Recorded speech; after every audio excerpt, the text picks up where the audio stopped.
இந்த சொப்பனம் என்னது, எதுக்காக இது எனக்கு காமிக்கிறீங்க, இது என்ன விஷயம் என்று கேட்க ஆரம்பித்தேன். நீங்க கேட்கணும்னு விட்டது. கர்த்தர் சொப்பனம் கொடுத்தாருன்னு நீங்களே டிசைட் பண்ணக்கூடாது. ஆண்டவர்கிட்ட கேட்கணும், இதுக்கு என்ன அர்த்தம், இதுல நான் என்ன செய்யணும், நீங்க என்ன எதிர்பார்க்குறீங்க அப்படின்னு கேட்கணும்.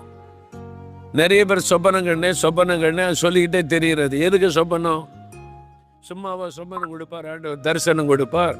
நீங்க அவர்கிட்ட கேட்கணும். ஊழியக்காரன் கேட்டீங்கன்னா அவர் ஒரு அர்த்தம் சொல்லுவார், இன்னொரு ஊழியக்கார்ட்ட போனா அவர் ஒரு அர்த்தம் சொல்லுவார். ஒரே சொப்பனத்துக்கு 4 அர்த்தமா நீங்க மென்டல் ஆயிருவீங்க. சொப்பனம் கொடுத்தது யாரு? கர்த்தர். அவர்கிட்ட தானே கேட்கணும். நான் அவர்கிட்ட கேட்டேன், ஆண்டவர் இது என்னது, நான் இதெல்லாம் பார்க்குறேன்னு, இது என்ன காரியம், நீ என்ன சொல்ல வர்றீங்க? அப்பதான் ஆண்டவர் சொன்னார், மகனே, இது தேவனுடைய கூடாரத்தில் செய்ய வேண்டிய ஒரு ஊழியம். எழுப்புதல் பெருவிழாக்கள் என்று நீ பெருவிழாக்கள் இங்கே நடத்தப்படணும். அது 8 நாட்கள் நடத்தப்படணும். அப்போ ஜனங்கள் வந்து விடுதலை பெறணும், சுகம் பெறணும், அபிஷேகம் பெறணும், ஆசீர்வதிக்கப்படணும். அப்படிலாம் ஆண்டு சொல்ல வந்து சுகம் பெற்று விடுதலை பெற்று மகிழ்ச்சியோடு போவாங்க. அது 8 நாள் இதுவரை அப்படி நடத்தினதே இல்லை. 3 நாள் விடுதலை பெருவிழா நடத்துவோம் மே மாதம் கடைசியில். அப்புறம் 3 நாள் உபவாச ஜபம் நடத்துவோம் ஜனவரி மாதத்தில். 8 நாட்கள்லாம் நடத்தினதில்லை, புதுசாக இருக்குது.